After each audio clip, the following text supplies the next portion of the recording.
فوری طور پہ نئے وزیر اعلیٰ کا آنا اور ایک دم سے معاہدہ ہو جانا، تو اس میں شکوک و شبہات نہیں ہیں، اور آپ کی جماعت بھی اس میں اگر استعمال ہوئی ہے، اس پر آپ کے کیا تھا؟ دیکھیں نا، ہم جام صاحب کو نکالنے کے ثواب میں شامل ہیں جو عدم اعتماد کا ووٹ دیا تھا، اور قدوس بزنجو کے لانے کے گناہ میں ہم شامل نہیں۔ جہاں تک ہماری پارٹی پہ الزام لگایا جا رہا ہے، ظاہر ہے ہم پولیٹیکل اور ڈیموکریٹک پارٹی ہے، پارلیمانی سیاست کر رہے ہیں، اور گزشتہ حکومت نے ہمیں اس حد تک مجبور کیا، اور ہم نے کوئی غیر آئینی طریقے سے عدم اعتماد کا ووٹ ان کے خلاف نہیں لائے۔ وہ آئین کا اور رولز آف اسمبلی پروسیجر وہ اس کا حصہ ہے، اس کے تحت ہم نے ان کو نکالا۔ اور دوسری جو حکومت آئی ان پر بھی ہم نے وعدہ کیا تھا، کیونکہ اس حکومت کو نکالنے کی وجہ یہ تھی کہ الیکٹڈ نمائندگان کی بجائے نان الیکٹڈ وہ لوگ جو ایک یونین کونسل کی ایک کونسلر کی سیٹ نہیں جیت سکتے، ان کے مقابلے میں ڈیولپمنٹ اور علاقے کے جو ایڈمنسٹریشن کے جو اختیارات ہیں ان کے ہاتھ میں دیے گئے تھے، تو یہ ہمارا ایک بنیادی حق بنتا تھا ان کے خلاف عدم اعتماد لانے کے۔ اب وہ کس کو لائیں، اس کے لانے میں ہمیں اس کے نکالنے میں بالکل خوشی تھی، لیکن اس کے آنے میں ہم افسوس نہیں کریں گے۔ سردار صاحب، کیا یہ جو ابھی گورنمنٹ معاہدہ کرنے جا رہی ہے، اگر یہ ہوتا ہے آپ کو اعتماد بھی نہیں دیا جائے جسے آپ کہتے ہیں، کیا اس کے خلاف باقاعدہ کوئی تحریک بھی چلائیں گے آپ؟ دیکھیں، سی پیک کے خلاف بھی ہمیں اعتماد میں نہیں دیا گیا تھا۔ سی پیک پہ جن حکومتوں نے اس دوران اس پر معاہدات پر دستخط کیے، خود دستخط کیے یا اس پر گواہ کھڑے رہے، آج وہ بھی پچھتا رہے ہیں، لیکن ہمارا سٹینڈ اس وقت بھی وہ تھا۔ تحریک اس حد تک ہم نے چلائی کہ لوگوں میں اویئرنیس لائے۔ اب بھی ہم لوگ ظاہر جس حد تک کوشش تو کریں گے کہ دوسری پارٹیوں کو بھی اس میں اعتماد میں لایا جائے اور ان کو بھی اپنے ساتھ ملائیں۔ اگر وہ آئے اس میں ٹھیک ہے، اگر نہیں آئے تو ہمارا جو فرض بنتا ہے اس کے لیے ہم اپنا رائے عمل بنائیں گے۔ سردار صاحب، لیول آف انڈرسٹینڈنگ کیا ہے موجودہ سی ایم اور بلوچستان نیشنل پارٹی مینگل؟ چونکہ نواب ثناء اللہ زہری کی بھی جب آپ حکومت ختم ہوئی تو اس وقت بھی قدوس بزنجو کو آپ نے سپورٹ کیا۔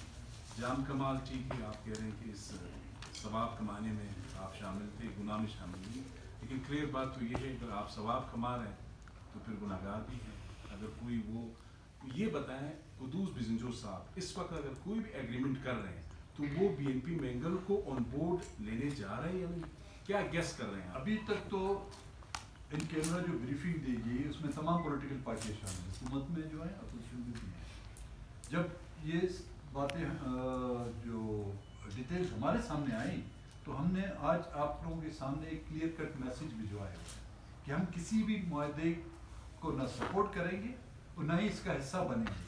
اگر اس طرح کا معاہدہ کیا گیا تو جس حد تک ہو سکے گی ہم اس کی مخالفت کریں گے، on the floor of the house,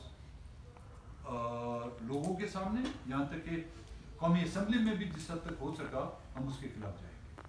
سردار صاحب، اس سے پہلے جتنے بھی بلوچستان کے حوالے سے معاہدے ہوتے رہے، ظاہر ہے اس میں بلوچستان کی نمائندگی بھی ہوتی ہوگی، تو آپ کا کیا خیال ہے کہ جو لوگ وہاں بیٹھ کے دستخط کرتے تھے وہ اس معاہدے کو نہیں پڑھتے تھے، ایسے ہی دستخط کر دیتے تھے؟ لگتا تو ایسے، اگر اس کو پڑھتے تو آج اس پر آنسو نہیں بہاتے۔ اس وقت یا پڑھنا نہیں آتا تھا یا آج جو ہے ان کو وہ سمجھ آ گئی، اب سیاسی طور پر بالغ ہو گیا، یہ میں کہوں تو بہتر ہوگا۔ سردار صاحب، سینیٹ الیکشن میں ہارس ٹریڈنگ پر آپ کی پارٹی کے فیمل رکن اسمبلی کے خلاف کارروائی ہوئی، اس کو پارٹی سے نکالا گیا، لیکن اسمبلی کی رکنیت ختم نہیں کی گئی، کیا ہوگا؟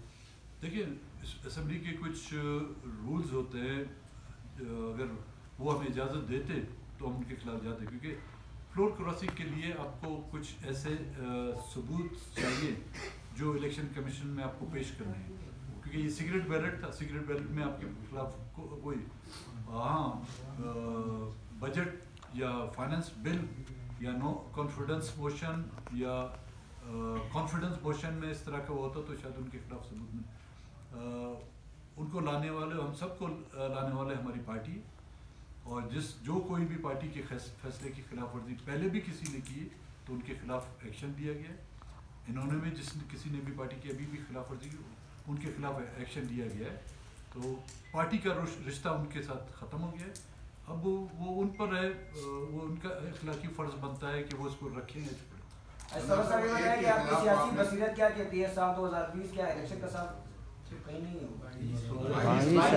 22 آپ ریورس میں جا رہے ہیں. یہ ہمیشہ ریورس میں ہوتا ہے. کیا کہتی ہے آپ کی؟ دیکھیں ملک کے حالات, مہنگائی اس حد تک پہنچ چکی ہے کہ کوئی ایسا, پہلے تو ایک سال میں لوگ سر پیٹتے تھے, اب تو ہر مہینے لوگ سر پیٹتے ہیں.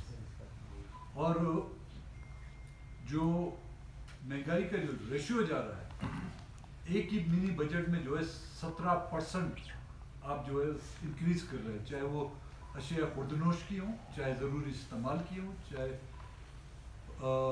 دوسری ضرورت کی جو چیزیں ہوں. 2 ہفتے پہلے آپ پیٹرول کی قیمت جو ہے 3 روپے کم کر لیتے ہیں, اور اس کے بعد 4 دن کے بعد جو اس پہ 5 روپے اضافہ کر لیتے ہیں. تو ہمیشہ نہ کہ صرف حکومتیں بلکہ ملک بھی جب تباہی کی طرف بڑھتے ہیں تو انہی اقدامات اور انہی فیصلوں سے بڑھتے ہیں. تو آج جو لگ رہا ہے کہ فیصلے ہم نہیں کر رہے, ہماری پارلیمنٹ نہیں کر رہی, ہمارے اس ملک کی کیبنٹ نہیں کر رہے, بلکہ آئی ایم ایف اور ورلڈ بینک فیصلے کر رہی. وہ ظاہر ہے جب آپ آئی ایم ایف اور ورلڈ بینک کے محتاج ہوں گے, آپ ان کی بیساکھیوں پہ آئیں گے تو ٹرمز اینڈ کنڈیشن نہیں کہ آپ کو ماننی پڑے گی. جہاں تک کہ آپ نے الیکشن کی بات کی, الیکشن کرانے والے, الیکشن کی تاریخ دینے والے کاش ہم اور آپ ہوتے تو ٹھیک ہوتا. الیکشن یہاں پہ کرانے والے, الیکشن کے لیے حالات ہموار کرانے کے لیے یا حالات کو ناخوشگوار کرنے والی قوتیں یہاں پر وہ ہیں جن کے سامنے آپ بھی بے بس ہیں, ہم بھی بے بس ہیں. سردار صاحب پی ڈی ایم بنی تھی موجودہ حکومت کے خلاف, اس میں تحریک کا ایک پیشہ, اور جب بھی مولانا کوئی فیصلہ کرتے ہیں کہ لانگ مارچ کرنا ہے تو جو بڑی پارٹیاں ہیں وہ پیچھے ہٹ جاتی ہیں, اگر استعفوں کی بات آتی ہے تو وہ کہتے ہیں سر. پھر اس پی ڈی ایم کا فائدہ کیا ہے؟ دیکھیے اس میں کوئی شک نہیں, پی ڈی ایم ایک تحریک بن کے سامنے آئی تھی جس سے نہ کہ صرف حکومت بلکہ حکومت کے لانے والے بھی ان کے پاؤں میں بھی لرزش آ گئی تھی. یہ اس میرے خیال میں ملک کی ایک بدقسمتی ہوگی کہ اس حالات کا, اس موقع کا فائدہ پی ڈی ایم نہیں اٹھا سکی, جس سے پی ڈی ایم کی جو کچھ جماعتیں پی ڈی ایم سے نکل گئیں. لیکن ابھی بھی ہم مایوس نہیں ہیں. جو جماعتیں ہیں اگر وہ اسی سٹینڈ جو انہوں نے روز اول میں جو نکات انہوں نے طے کیے تھے اس پر قائم رہیں. بات صرف آج کی آنے والے الیکشن کی نہیں ہے بلکہ اس ملک کے مستقبل کے لیے. اگر آج وہ اتحاد اس نکات پر نہیں کھڑے ہوگے, آئندہ اگر ان نکات پر کھڑے ہوگے تو میرے خیال میں یہ ملک کے مستقبل کے لیے بھی بہتر ہوگا. وزیر پی ٹی آئی سے کہا جا رہا ہے کہ جو سر پہ ہاتھ تھا وہ ہٹ چکا ہے, تو ایسا لگ رہا ہے اس طرح. کیا سمجھتے ہیں کہ آپ ہٹ گئے وہ ہاتھ؟ وہ ہاتھ تھا یا بوٹ تھا؟ سردار صاحب پچھلے کچھ مہینے سے جو ہے بی این پی کے اندر لیٹر بازی اور ایک دوسرے کو خطوط اور تبادلے ہو رہے ہیں, وہ اختلافات نظر آ رہے تھے, کیا وہ حل ہو گئے ہیں یا اب بھی برقرار ہیں؟ اور بلوچستان گورنمنٹ سے B N P friendly opposition بننے کے بعد کس حد تک مطمئن ہے؟ دیکھیے جہاں تک لیٹر بازی کا تعلق ہے, ہمارے پارٹی کے ڈسپلن کے خلاف چاہے کوئی بھی ہو, چاہے سینٹرل کمیٹی کا رکن ہو, کیبنٹ کا رکن ہو, پارٹی فیصلے جو بھی ہوئے ہیں وہ پارٹی کے اداروں نے کیے ہیں, کسی فرد